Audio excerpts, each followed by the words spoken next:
Hello students, हमारा unit चल रहा है कॉन्टिन्यूटी एंड डिफरेंशियबिलिटी का और हमारा आज का टॉपिक है रोलेज थ्योरम। तो आइए देखते हैं रोलेज थ्योरम की हेल्प से हम कैसे वो पॉइंट फाइंड करते हैं जहां पर टेंजेंट पैरेलल होता है एक्स एक्सिस के। तो अगर आपको मेरी वीडियो पसंद आए तो प्लीज इसको सब्सक्राइब करना और शेयर करना मत भूलिए। Next topic is Rolle's theorem. Rolle's theorem की कुछ कंडीशंस होती हैं। अगर कोई फंक्शन उन कंडीशंस को सेटिस्फाई करता है तभी उस पर रोलेज थ्योरम एप्लीकेबल होती है। इफ स्टेटमेंट देखो इसके, if F x is a function of x such that F x कोई भी रियल वैल्यूड फंक्शन है। पहली कंडीशन है it is continuous on the closed interval AB। fx हमेशा continuous फंक्शन होना चाहिए closed interval AB के अंदर। Second condition is it is derivable on open interval that is AB। Function का derivative exist करना चाहिए गिवन ओपन इंटरवल AB में। और थर्ड कंडीशन है f a is equal to f b. अगर कोई फंक्शन इन तीन कंडीशंस को सेटिस्फाई करता है तो उस पर रोलेज थ्योरम एप्लीकेबल हो सकती है। रोलेज थ्योरम एप्लीकेबल होने का मतलब होता है एक ऐसा पॉइंट फाइंड आउट करना होता है फंक्शन पर जहां पर टेंजेंट पैरेलल होता है एक्स एक्सिस के। एक बार दोबारा मैं सिग्निफिकेंस बता रहा हूं रोलेज थ्योरम की। रोलेज थ्योरम हम क्यों अप्लाई करते हैं किसी फंक्शन पर? गिवन इंटरवल के अंदर एक ऐसा पॉइंट हमें फाइंड आउट करना होता है जहां टेंजेंट पैरेलल होता है एक्स एक्सिस के। तो हम जानते हैं एक्स एक्सिस का स्लोप होता है 0 और टेंजेंट का स्लोप होता है एफ डैश एक्स। तो then there exist at least one point x equal to c between the open interval AB such that f dash c equal to 0। उस tangent का स्लोप x एक्सिस के slope के equal हो जाए। तो हमें ये पॉइंट c फाइंड आउट करना होता है रोलेज थ्योरम की हेल्प से। एक ऐसा पॉइंट जहां पर हम टेंजेंट ड्रॉ करें और वो टेंजेंट x एक्सिस के पैरेलल हो। Geometrically significance of Rolle's theorem. Geometrical significance में हम यही दिखाते हैं कि अगर हमारे पास कोई फंक्शन है एक एफ एक्स, जब हमने इस फंक्शन का ग्राफ बनाया तो ये वैल्यू है एक्स इक्वल टू ए, ये वैल्यू है एक्स इक्वल टू बी और ये ग्राफ है ए से बी तक फंक्शन का। इस पर कोई एक पॉइंट है सी। तो इस सी पर ये हमारे पास टेंजेंट है, टेंजेंट लाइन। तो जब इसका स्लोप और एक्स एक्सिस का स्लोप इक्वल होगा, एक्स एक्सिस का स्लोप होता है 0 और इसका स्लोप होता है f dash c. F dash c equal to 0 तो हमारे पास एक टेंजेंट आ जाता है जिसका स्लोप एक्स एक्सिस के इक्वल हो। ज्योमेट्रिकल सिग्निफिकेंस में हम क्या कहते हैं? That there is at least one point lying between a and b. एक से ज्यादा भी एग्जिस्ट कर सकते हैं लेकिन कम से कम एक पॉइंट जरूर एग्जिस्ट करेगा। That is where the tangent is parallel to x axis such that f dash c equal to 0। तो रोलेज थ्योरम का सिग्निफिकेंस क्या होता है? गिवन फंक्शन में गिवन इंटरवल में एक पॉइंट फाइंड आउट करना होता है जहां पर टेंजेंट का स्लोप और एक्स एक्सिस का स्लोप इक्वल हो जाए। तो this is the significance of Rolle's theorem. एक एग्जाम्पल देखते हैं। Find the value of c in Rolle's theorem for the function f x is equal to x cube minus 3x in minus root 3 0। तो हमें सबसे पहले ये check करना है कि इस फंक्शन पर रोलेज थ्योरम अप्लाई हो सकती है या नहीं हो सकती। अगर अप्लाई हो सकती है तो c की वैल्यू हमें फाइंड करनी है गिवन इंटरवल माइनस रूट 3 से 0 के अंदर। तो सबसे पहले जो फंक्शन है हमारे पास f x equal to x cube minus 3x, ये फंक्शन है पोलिनोमियल, और कोई भी पोलिनोमियल फंक्शन हो, सारे पोलिनोमियल फंक्शन सभी रियल नंबर्स के लिए हमेशा कॉन्टिन्यूअस होते हैं। तो ये जो गिवन फंक्शन है ये पोलिनोमियल है, इसीलिए ये कॉन्टिन्यूअस होगा इस गिवन क्लोज्ड इंटरवल में। f(x) being a polynomial function of x is continuous everywhere and hence it is continuous on -√3 to 0 in closed interval। जब हम कॉन्टिन्यूटी चेक करते हैं हमेशा क्लोज्ड इंटरवल में, और जब हम डेरिवेबिलिटी चेक करते हैं, डेरिवेबल चेक करेंगे हम ओपन इंटरवल में। तो नेक्स्ट सेकंड पार्ट लेते हैं। फंक्शन का डेरिवेटिव लिया f'(x), it is 3x² - 3 which is exist for all the values -√3 to 0। अगर हम -√3 से 0 तक कोई भी वैल्यू पुट करें तो एक डेफिनेट वैल्यू आएगी डेरिवेटिव की। हमें यह देखना होता है इसके डिनोमिनेटर में 0 नहीं बनना चाहिए, क्योंकि डिनोमिनेटर में 0 बन जाएगा तो डेरिवेटिव डिफाइंड नहीं होगा। तो इसका डिनोमिनेटर 1 है, डिनोमिनेटर में 0 नहीं बनेगा। जब भी वैल्यू पुट करेंगे -√3 से 0 ओपन इंटरवल में तो ये डिफाइंड वैल्यू ही आएगी। Therefore function is derivable in this given open interval.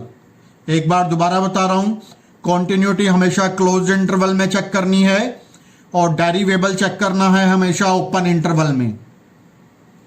Third condition ली, एक बार f0 की वैल्यू फाइंड की, फंक्शन के अंदर x के प्लेस पर 0 पुट किया तो वैल्यू आ रही है 0, और एक बार फंक्शन में x के प्लेस पर -√3 पुट किया तो फंक्शन की वैल्यू आ रही है 0। तो f(a) की वैल्यू f(b) के बराबर आ रही है। तो तीसरी कंडीशन भी सेटिस्फाई हो गई रोलेज थ्योरम की।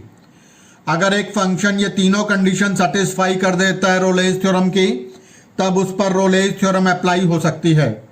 Thus, all the conditions of the Rolle's theorem are satisfied. Hence, there must exist at least one point C belongs to the open interval -√3 to 0 such that f'(c) is equal to 0. Function का derivative लेंगे, f'(x) निकाला, it becomes 3x² - 3। f'(c) निकाला, x के place पर c put कर लिया, f'(c) की value आ गई 3c² - 3। f'(c) को 0 के इक्वल रखा, 3c² - 3 इक्वल टू 0। c² की वैल्यू आ गई 1, c की वैल्यू आ गई +(-1). अब हम ये देख सकते हैं -1 हमारे इंटरवल -√3 to 0 के बीच में लाई करता है, तो c की वैल्यू हो गई -1। सेकेंड एग्जाम्पल लेते हैं। Examine the applicability of the Rolle's theorem for the following function f(x) is equal to x - 1 power 2/5 on 0 to 3 closed interval.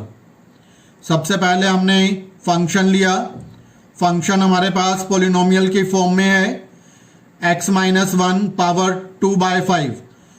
तो जब हम इसको चेक करेंगे 0 to 3 तक कोई भी वैल्यू पुट करेंगे तो हमेशा कॉन्टिन्यूअस एक डिफाइंड वैल्यू आएगी।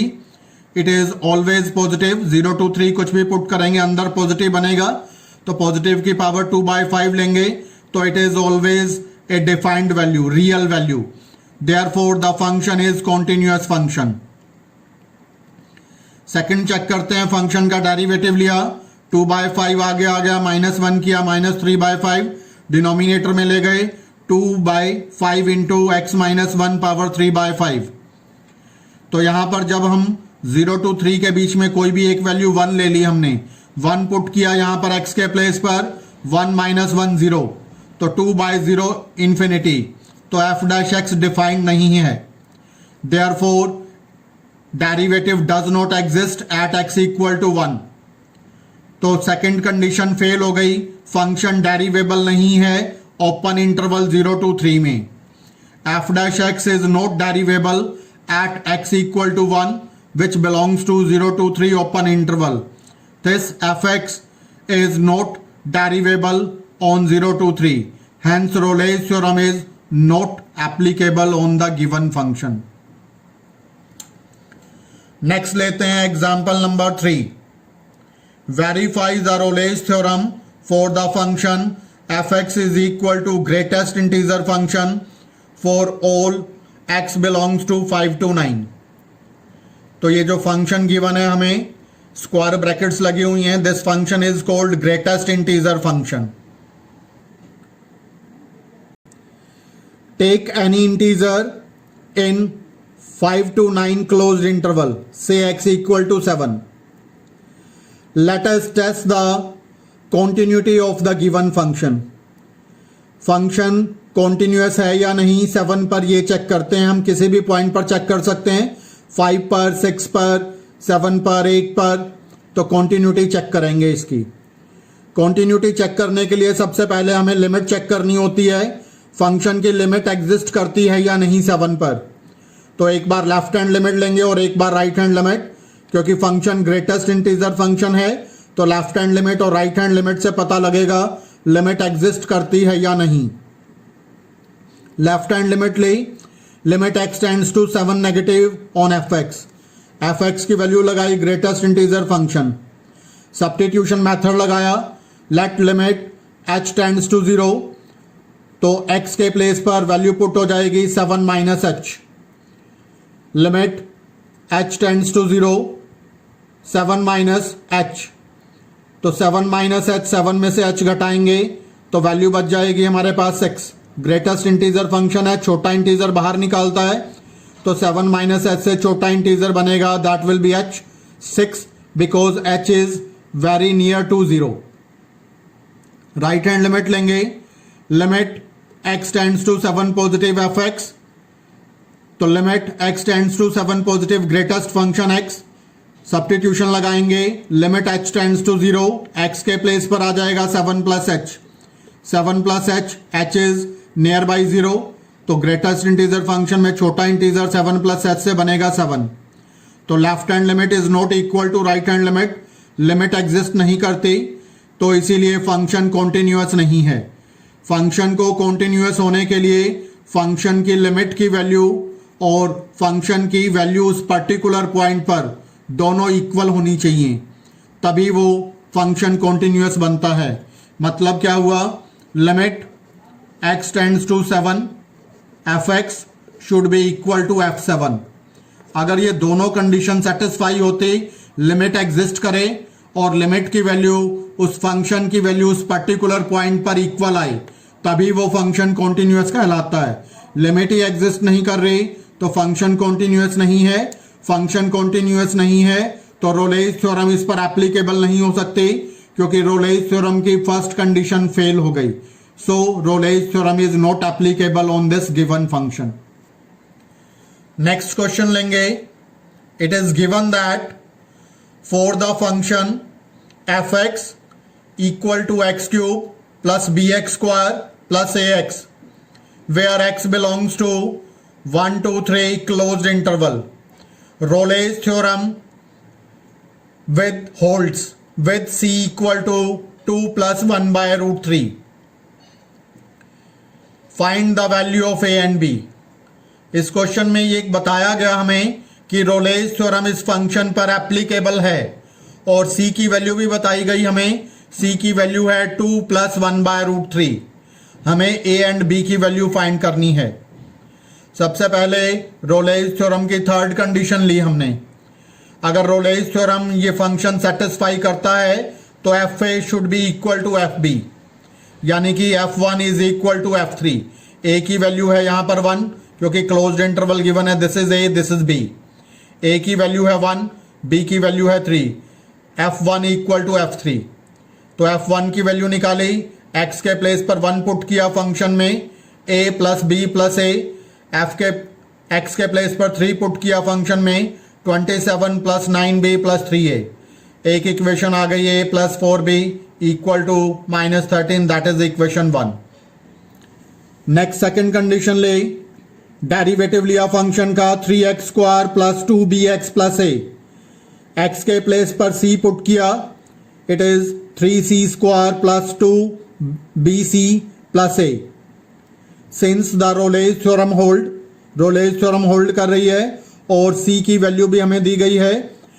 सी की वैल्यू हमें दी गई है 2 + 1/√3। तो एक बार एफ डैश सी को 0 के इक्वल रख लिया क्योंकि रोलेज थ्योरम होल्ड करती है। तो इक्वेशन बन गई 3c² + 2bc + a = 0। सी की वैल्यू हमें गिवन थी 2 + 1/√3। सी के प्लेस पर पुट कर दिया। सी के प्लेस पर पुट करने पर ए बी में एक इक्वेशन आ गई, दिस इज इक्वेशन 2। पहले इक्वेशन 1 आ चुकी ए बी में, subtracting equation 1 from equation 2 we have. तो इक्वेशन 1 को सब्ट्रैक्ट किया इक्वेशन 2 में से, तो ए कैंसिल हो जाएगा। बी की वैल्यू आ गई यहां से -6। बी की वैल्यू पुट कर दी इक्वेशन 1 के अंदर, तो ए की वैल्यू मिल गई हमें 11। तो ए और बी की वैल्यूज आ गई। अगर आपको मेरी वीडियो पसंद आई तो प्लीज इस चैनल को सब्सक्राइब करें और अपने फ्रेंड्स के साथ ज्यादा से ज्यादा शेयर करें। Thank you. Have a nice day.